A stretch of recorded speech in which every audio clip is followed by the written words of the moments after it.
Hello guys, welcome to the another blog. तो आज हम फिर से आगे अपनी स्टडी को आगे करने के लिए, जैसा कि पिछले स्टडी ब्लॉग में हमने पढ़ा था कंपनी के बारे में। जो कंपनी का जो मतलब एक्ट उन्होंने पारित किया था, मतलब इंग्लैंड में जो था, जो मतलब इंडियन कपड़े जो थे वो बहुत ज़्यादा फेमस हो गए थे। उसके लिए वहाँ के व्यापारी जो थे उनके कपड़े नहीं बिक रहे थे, उनके लिए उन्होंने सरकार से मतलब मांगा जो नहीं, ये इंडियन कपड़े को बहिष्कार किया जाए, हमारे कपड़े का क्या होगा। फिर उसके लिए सरकार ने एक एक्ट पारित किया, यानी एक कानून पारित किया कि था 1760 में। यह पारित किया कि भारतीय कपड़ों को अब इंग्लैंड में नहीं यूज में लाया जाएगा। तो यहाँ तक हमने स्टडी करी थी और आगे की स्टडी आज हम करेंगे। तब तक आप ब्लॉग में कंटिन्यू रहो।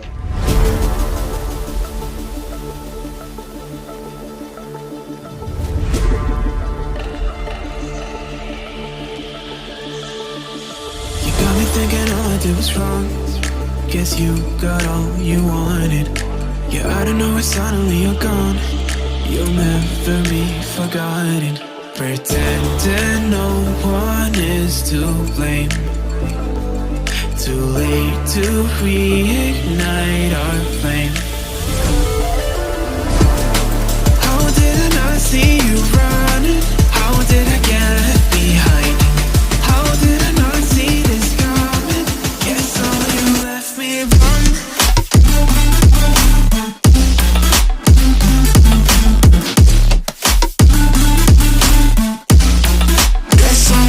जैसा कि हमने अभी तक पढ़ा था कि भारतीय कपड़ों का इंग्लैंड में बहुत ज़्यादा प्रसार हो गया था, जिसके कारण वहाँ के सरकार को उन कपड़ों पर प्रतिबंध दिया गया था। इस प्रतिबंध के बावजूद भारतीय कपड़ों की जो लोकप्रियता बनी थी इंग्लैंड में, वो बनी ही रही। ब्रिटिश सरकार ने प्रतिबंध तो लगा दिया था, उसके साथ ही ये भी कह दिया था कि अगर आपको व्यापारी भारत से अगर कपड़ा लाओगे तो आपको ज़्यादा से ज़्यादा आयात कर देना पड़ेगा। उसके लिए भी व्यापारी मंजूर हो गए।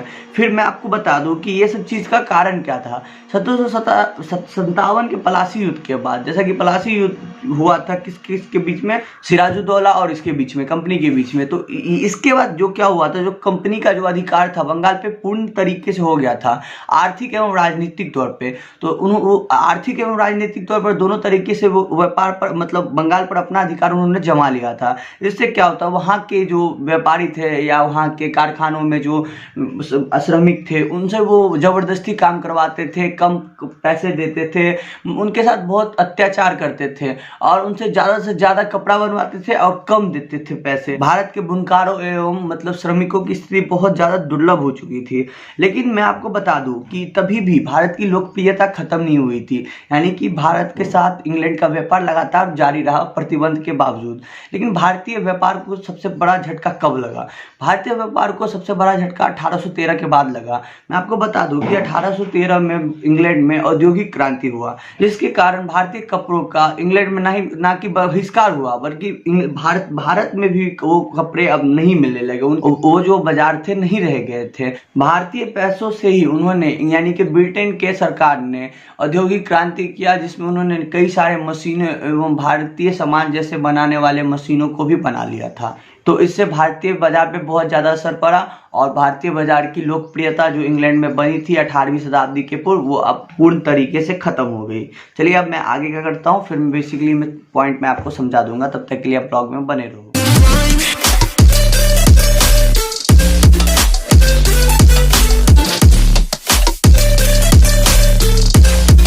See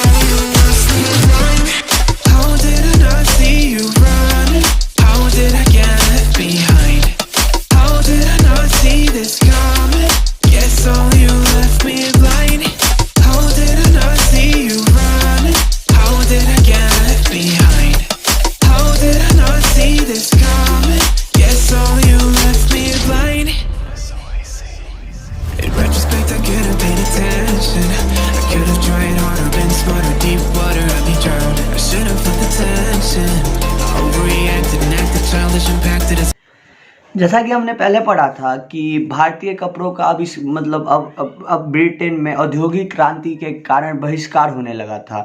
तो इसका कारण औद्योगिक क्रांति कैसे हुआ, तो मैं आपको बता दूं कि औद्योगिक क्रांति में मतलब मुख्य भूमिका भारत की ही थी। 1757 में जब प्लासी का युद्ध खत्म हुआ तो वहाँ से मतलब बहुत सारे धनराशि इंग्लैंड के कंपनी के अधिकारी इंग्लैंड ले गए और लगातार वो उसे जमा करते गए।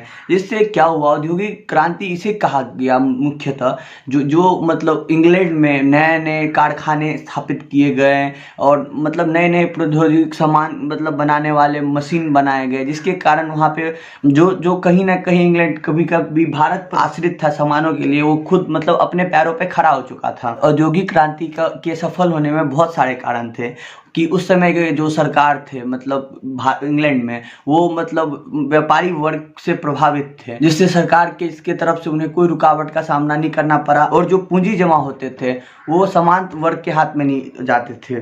सामंत वर्ग वो थे जो मतलब अपने आईआईसी में पैसे को उड़ाते थे। ये सारे पैसे मतलब व्यापारी वर्ग के हाथ में ही रहते थे, जिसके कारण लगातार पूंजी में बढ़ोतरी होती गई और औद्योगिक क्रांति का शुरुआत हो सका।